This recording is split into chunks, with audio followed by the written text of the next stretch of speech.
Hello बच्चों, मैं आपकी दादी अम्मा आपके लिए लॉकडाउन में नई नई कहानियाँ लेकर आई हूँ। तो बताइए दादी कि आज हमें लॉकडाउन में आप कौन सी कहानी सुनाएंगे। हमारी आज की कहानी एक बकरी और उसके मालिक की है, जो कि जंगल में बकरियां चराने जाता था। वे बहुत ही बुजुर्ग था और वह बकरियां चराता था।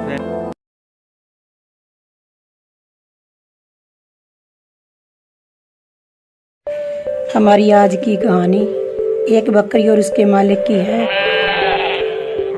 जो कि जंगल में बकरियां चराने जाता था और वह बहुत ही बुजुर्ग था और वह बकरियां चराता था और उससे बकरियां नहीं चराई जाती थी और ना ही उसका कोई वारिस था।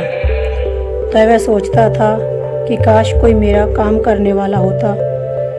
बकरी वाला बूढ़ा एक दिन बकरी चराने जंगल में जाता और कुछ कुत्ते उसकी बकरी पर हमला करते और उससे बचाने की बहुत कोशिश करता, पर नाकाम हो जाता। कुछ समय बाद एक सुंदर सा कुत्ता आकर बकरियां जंगली कुत्ते से बचाता है और बुढ़ा यह देखकर बहुत ही परेशान होता है और वह कुत्तों को अपने साथ घर ले आता है। लड़ाई दौरान कुत्ते को कुछ चोटें आती है और वह बहुत जख्मी हो जाता है। कुत्ता बहुत जख्मी होता है, इसीलिए मालिक उसे काम पर नहीं लेकर जाता। इसीलिए बुजुर्ग 2-3 दिन अकेला बकरी चराता है।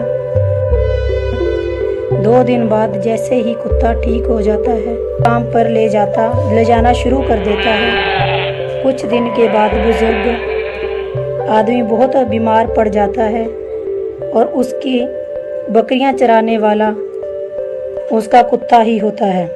वह कुत्ते को बोलता है कि बकरी चराकर घर ले आना।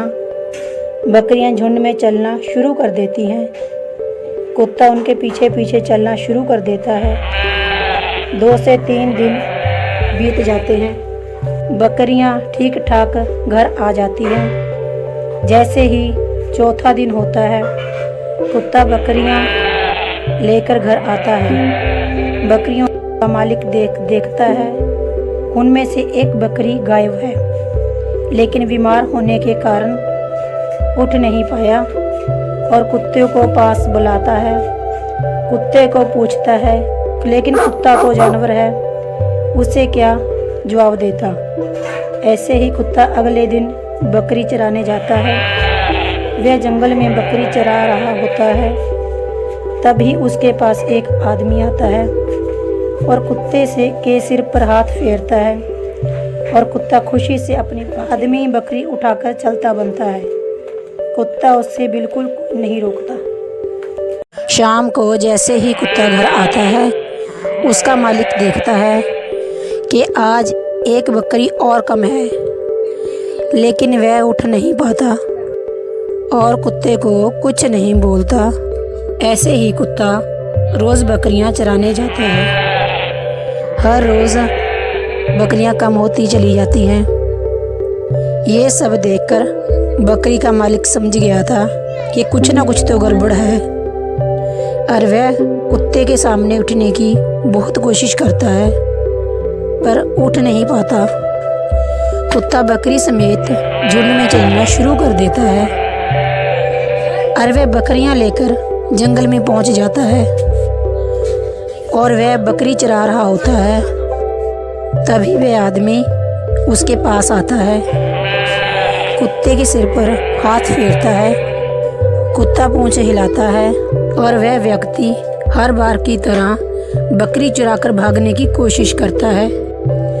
अब की बार बकरी का मालिक उसे 2 व्यक्तियों के साथ पकड़ लेता है और वह इसे इस चीज़ का कारण पूछता है कि तुम मेरी बकरियां क्यों चराते हो, और वह चोर बोलता है, बाबा जब तुम बकरियां चराते थे ना, तो मैंने दिमाग लगाया, क्यों ना मैं अपने कुत्ते के सहारे मैं तुम्हारी सारी बकरियां हड़प जाऊं। मैं एक सर्कस में काम करता था और उसमें किसी कारण आग लग गई और मैंने इस कुत्ते को पूरा सिखाया हुआ है बाबा मेरे कहने से ही ये आपके पास आया था और आपकी मदद की, और मैंने इसी का सहारा लेके सारी बकरियां चुराई थी। ये कुत्ता मेरा है, मेरे को माफ़ कर दो। बकरी वाला पकड़कर उसे पुलिस के हवाले कर देता है और कुत्ते को वहां से भगा देता है। इस कहानी में हमें क्या सीख मिलती है कि आज के समय हमें किसी पर भी विश्वास नहीं करना चाहिए, कि अपना हर काम उस पर सौंप दो और अपनी आंखें बंद कर कर उस पर विश्वास करो कि हर कुत्ता वफादार नहीं होता और हर आदमी वफादार नहीं होता। तो दोस्तों, ये है हमारी आज की कहानी। आशा करती हूँ कि आपको बहुत पसंद आई होगी। ऐसी वीडियो देखने के लिए हमारे चैनल को सब्सक्राइब करें